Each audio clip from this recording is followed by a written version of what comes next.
नमस्कार दोस्तों, स्वागत है आपका हमारे YouTube चैनल फैक्ट मास्टर पर।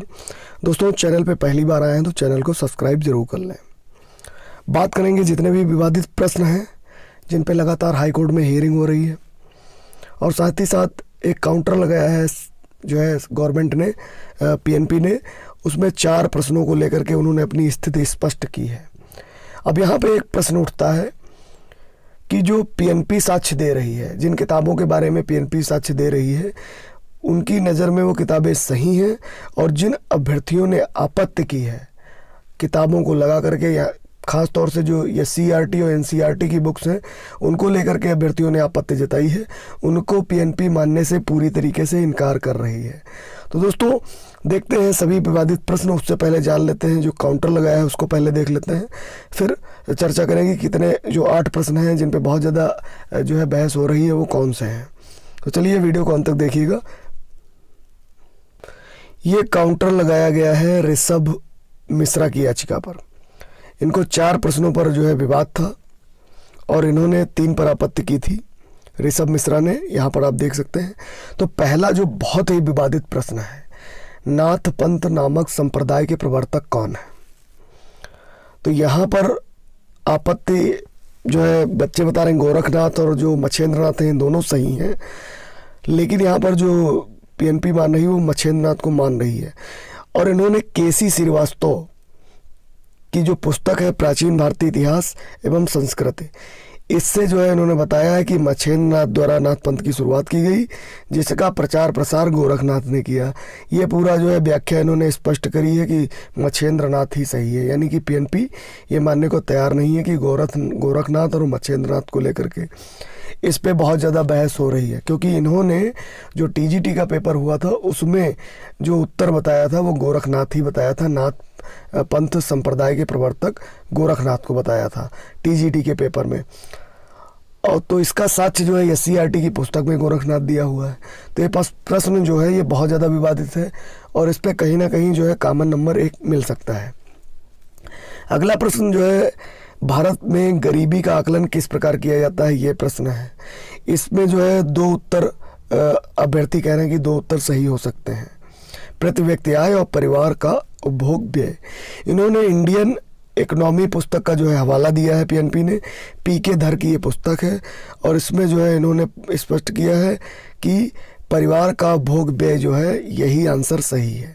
यानी PNP यहाँ भी जो है अभ्यर्थियों से पूरी तरीके से सहमत नहीं है। अगला प्रश्न एक शैक्षिक प्रशासन वाला है। जो परिभाषा थी उसमें जो लेखक का नाम है वो पूरी तरीके से मिसप्रिंट है,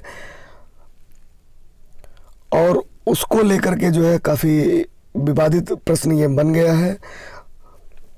तो इस पे भी जो है PNP मान रही है कि पूरी तरीके से जो है हमारा विकल्प सही है, और उन्होंने पूरी तरीके से स्पष्ट कर दिया है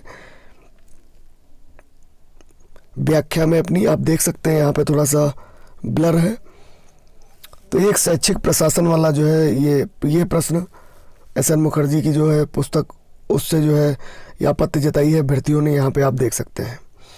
तो यहाँ पर चूंकि मिसप्रिंट है तो उसका जो है बेनिफिट अभ्यर्थियों को मिलना चाहिए और ज़रूर मिलना चाहिए।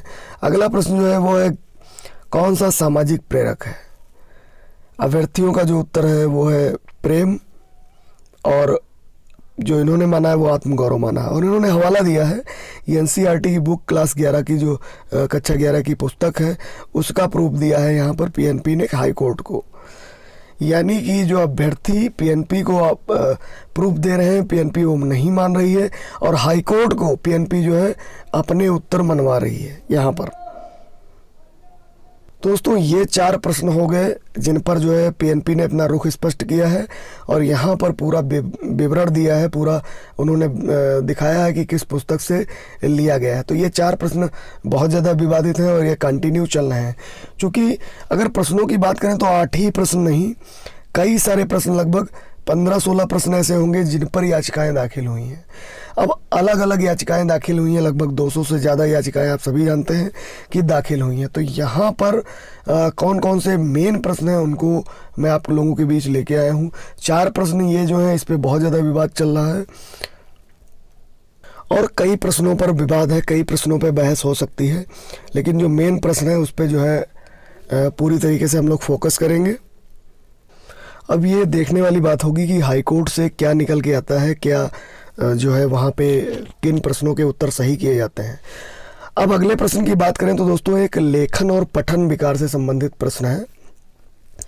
उसमें जो है पठन विकार, चूँकि डिसलेक्सिया होता है तो उसमें जो है क्या कहते हैं लेखन और पठन विकार करके पूछ लिया है।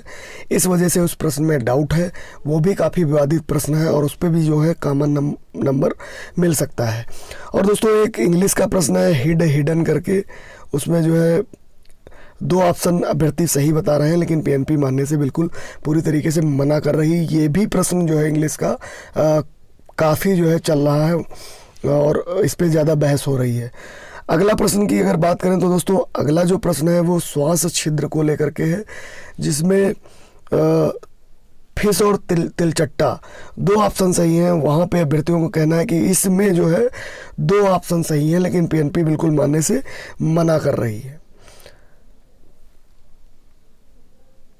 तो श्वास छिद्र वाला प्रश्न जो है ये भी जो है इसमें याचिकाओं में शामिल है। और एक प्रश्न दोस्तों है संविधान सभा के अध्यक्ष, कि इसमें प्रश्न जो है सही तरीके से नहीं पूछा गया है। इस पे हाई कोर्ट क्या निर्णय लेता है ये देखने वाली बात होगी कि ये चूँकि संविधान से जुड़ा हुआ प्रश्न है तो निश्चित रूप से जो है हाई कोर्ट जो निर्णय लेगा इस पे सही लेगा, क्योंकि इसमें नहीं पूछा गया है, ये नहीं पूछा गया कि स्थायी अध्यक्ष या अस्थायी अध्यक्ष, संविधान सभा का अध्यक्ष पूछा गया है, तो इसमें इसको लेकर विवाद है। दोस्तों ये टोटल 8 प्रश्न हैं जिन जो बहुत ज़्यादा जो है हाई कोर्ट में चल रहे हैं। इसके अलावा एक केंद्रीय ग्लास सिरेमिक अनुसंधान को लेकर के जो है प्रश्न है, उसमें खुर्जा ऑप्शन दिया है और खुर्जा को सही माना है, और साथ ही साथ पश्चिम बंगाल और कोलकाता ऑप्शन उसमें नहीं दिया है। इस वजह से वो प्रश्न भी विवादित है।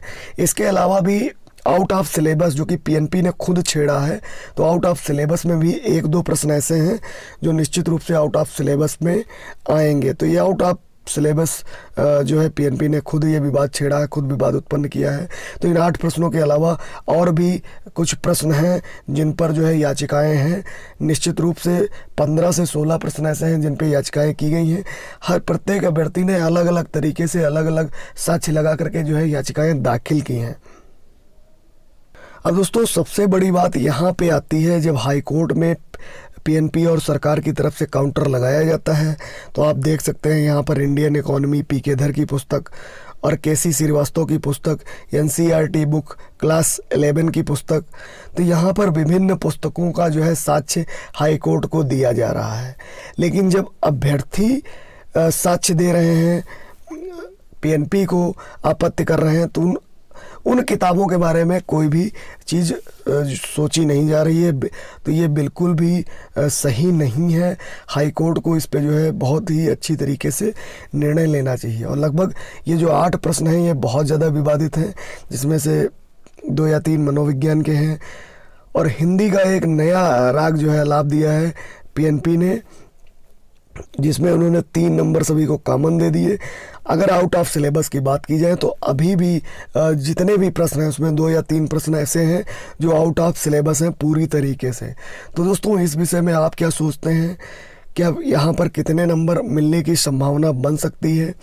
बहस दोस्तों सीधी सी बात है, बहस सही दिशा में अभी चल रही है। और यहाँ पे मैं पहले से भी कहता आया हूँ कि नंबर ज़रूर बढ़ेंगे, ये निश्चित है। क्योंकि यदि पीएनपी अपना प्रूफ दे रहा है, अपनी पुस्तक दे रहा है, तो उसको अभ्यर्थियों की भी पुस्तक को मानना होगा। और ये काम जो है हाई कोर्ट के द्वारा होगा, क्योंकि बहुत सारी याचिकाएँ इस पर जो है अभी भी लंबित हैं और 30 तारीख को इस पर सुनवाई होनी है कि वास्तव में क्या सोचती है सरकार, इस पे सरकार क्या काउंटर लगाती है। फिलहाल इन 4 प्रश्नों पे सरकार ने अपनी पूरी स्थिति स्पष्ट कर दी है कि हमने जो है हमारे साक्ष्य ये हैं, ये किस हद तक सही हैं, इसको लेकर के जो अभ्यर्थी हैं वो इस पर रिजॉइंडर देंगे। और जो भी प्रूफ अभ्यर्थी के हैं इसका जो है काउंटर का रिजॉइंडर करेंगे और उन साक्ष्यों को कोर्ट में लगाए हैं और भी साक्ष्यों को कोर्ट में लगाएंगे। तो निश्चित रूप से हो सकता है कि जो है इन प्रश्न जो ये प्रश्न 4 मेन प्रश्न हैं इस पे भी जो है कॉमन नंबर मिल जाए। फिलहाल पीएनपी और सरकार पूरी तरीके से इस बहस में पीछे हटने को तैयार नहीं है। उन्होंने 3 प्रश्न आउट ऑफ सिलेबस कर दिए और 4 प्रश्नों पर अपनी जो है पूरी तरीके से स्पष्टीकरण हाईकोर्ट के सामने दे दिया है। बाकी के जो 5-6 प्रश्न और हैं जिन पे जो है याचिकाएं लंबित हैं, उन पे क्या डिसीजन होगा ये देखने वाली बात होगी। जब सरकार अलग अलग काउंटर अलग अलग जो है याचिकाओं पे लगाएगी, या जितनी जो टोटल याचिकाएं हैं 200 से ज़्यादा याचिकाएं हैं, उसमें जितने भी प्रश्न हैं उन सभी प्रश्नों पर जो है विषय विशेषज्ञ की रिपोर्ट इनको लगानी पड़ेगी। तो निश्चित रूप से अभी तक जो प्रश्न आए हैं वो 8 विवादित प्रश्न पूरे से फिल्टर होके आए हैं, लेकिन निश्चित रूप से इन प्रश्नों की संख्या अभी बढ़ सकती है क्योंकि बहुत सारी याचिकाओं पर अभी सुनवाई नहीं हुई है। तो देखते हैं हाईकोर्ट का डिसीजन क्या होता है। फिलहाल मान के चलिए कि नंबर ज़रूर बढ़ेंगे, और जब नंबर बढ़ेंगे तो दोस्तों मेरिट पे असर ज़रूर बढ़ेगा। दोस्तों ये मैं पहले से कहता आया हूँ कि मेरिट पे इसका असर ज़रूर पड़ेगा। तो देखते हैं कितने प्रश्न जो है हाईकोर्ट के द्वारा कितने नंबर बढ़ाए जाते हैं, कितने प्रश्न जो है वहाँ पे फिल्टर होते हैं। जल्द ही मिलते हैं एक नए इन्फॉर्मेटिव वीडियो में, तब तक के लिए नमस्कार।